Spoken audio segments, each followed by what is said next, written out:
Spent a couple minutes here with Warren Brinson of the Georgia Bulldogs. And Warren, what's this been like, man? Longest break I think you guys have had in a while. What's some time off? What's this been like getting a little time on your off your feet? Yeah, like Coach Smart said, we've been on the road all year. But I mean, honestly, at Georgia, man, it's just all work, man.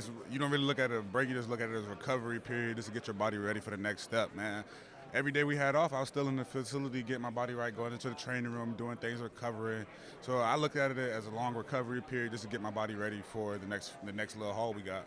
I mean, you guys got, the multiple overtimes against Georgia Tech, and then you get to the SEC championship game and overtime again. I mean, it had to be like, God, we need some time off here.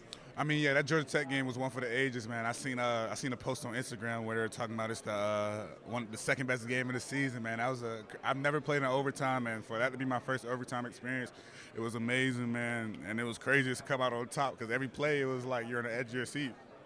As soon as the defense goes off the field, we send the offense back on. It's like, all right, man, let's go do it. All right, let's go.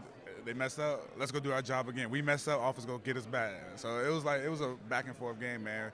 You all saw us feeding off each other the whole time. It was fun. What's it been like? Obviously, the big storyline for people nationally is Gunner taking over that quarterback spot. But I mean, it feels like Kirby said, the only thing he's lacking is big game experience. He's got everything else you want in a quarterback. I got to think those 3 extra weeks working with Coach Bobo, come up with a game plan. They're going to be ready to go. Man, I got supreme confidence in Gunner. I know he's going to do it. He's been handling the situation very well. I got confidence in my boy. He's gonna get us through it, man. Y'all seen it in the Texas game. He did a good job leading us there. I got supreme confidence in Gunner. He's gonna get us through it, man. And he got the team behind his back. That's another thing. As long as the defense, we do our job, man, we're gonna make it easy on Gunner. Keep getting him the ball back. Just keep feeding him the ball and let him do his thing. Let's talk with some of the offensive linemen. Obviously, they're excited for this game. Who's the toughest lineman you went up against in practice all year? Tate Ratledge.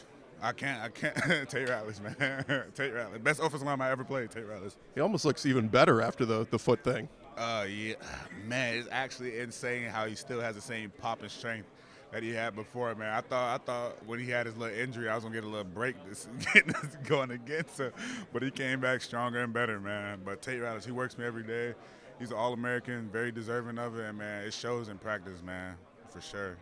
Talk a little bit about this backfield. Obviously, Trevor Etienne coming over. We know how good he was going to be, but even the young and Nate Frazier stepped up at some big spots this year. It feels like you guys always it's a rotation of backs back there. Yeah, I mean, they know how to recruit, man. It's a stable. We always keep one on us, man. I feel bad for our guys that are hurt right now because they deserve to be here, deserve to play with us too because they work all hard.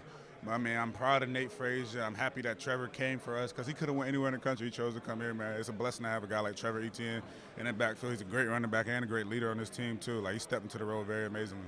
You guys on the D-line, too. I mean, it feels like even when Michael missed some games, I mean, it's like it's the next man up mentality, and you guys just always have somebody else stepping up, and it just shows how well you guys are recruited but how well you guys develop, right? Yeah, Coach Scott just says, man, next man up, you got to work. Kirby says it all the time, you got to work while you wait, so – next man up, just keep working, keep going, and whenever your time is called, you got to be able to perform because they put us in a situation in practice where we have to be able to perform, and that's how this goes.